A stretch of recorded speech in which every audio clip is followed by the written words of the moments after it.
I look sensible all the way through the 80s. The great thing about the 80s is that people throw 80s parties and it's so easy to dress up. Yeah. Whereas if you were to throw a 90s party, what would you wear?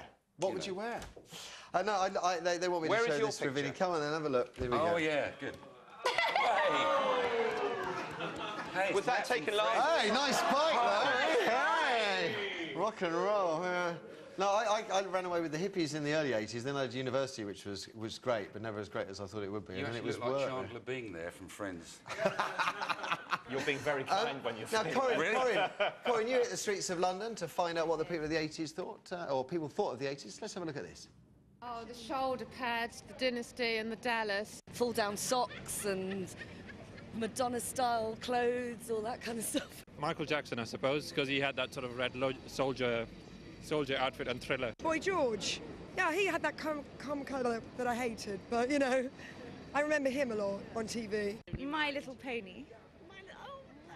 My Little Pony was great. It was great, and the Care Bears.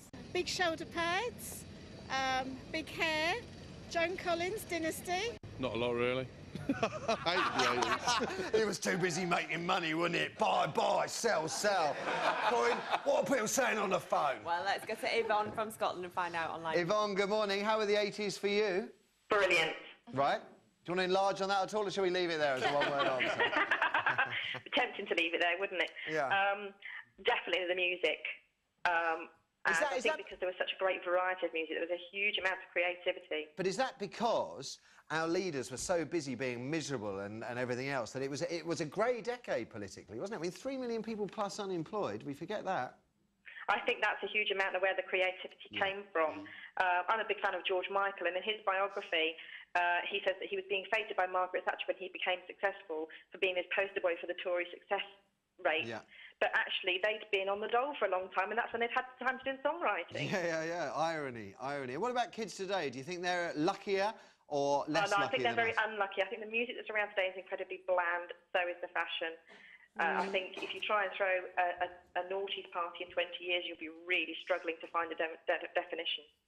You say that, but I used to think that in the 80s, that as growing up in the 80s, I used to think, well, we haven't really got any fashions, but we... Do you think that's true, Dylan? I mean, you're at the sort of cutting edge of style today. I mean, do you think that it would be difficult to define the noughties as we can in the 80s?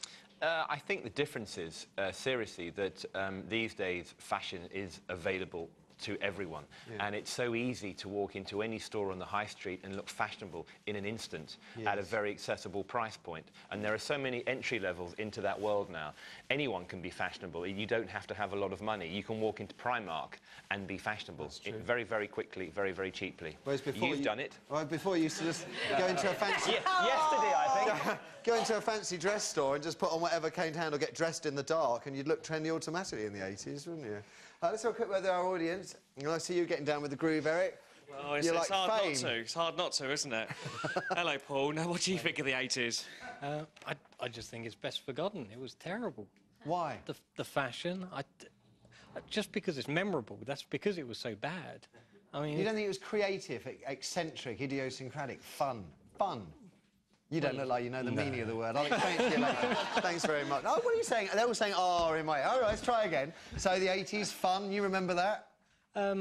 Well, not really. No, I was right. You see? I was right. No, that's the thing. It was the beginning of a creative period, which is probably why we've got a lot of the things we've got now. But they were fed up with everything. You'd had the punk period. They were rebelling against everything musically, against everything that was large and all the big bands of that era. And then fashion-wise, they felt like just starting again. So they just ran through the wardrobe and whatever got stuck on stayed on, you know. It was also the decade of greed, wasn't it? I think that's the one... If you could pinpoint in sort of the last 5 decades, that was the decade where Gordon Gekko, get as much money as you can, buy as much as you can, and that I didn't really like. What a stupid idea that was. Anyway, lunch for wimps. Lunch is for me.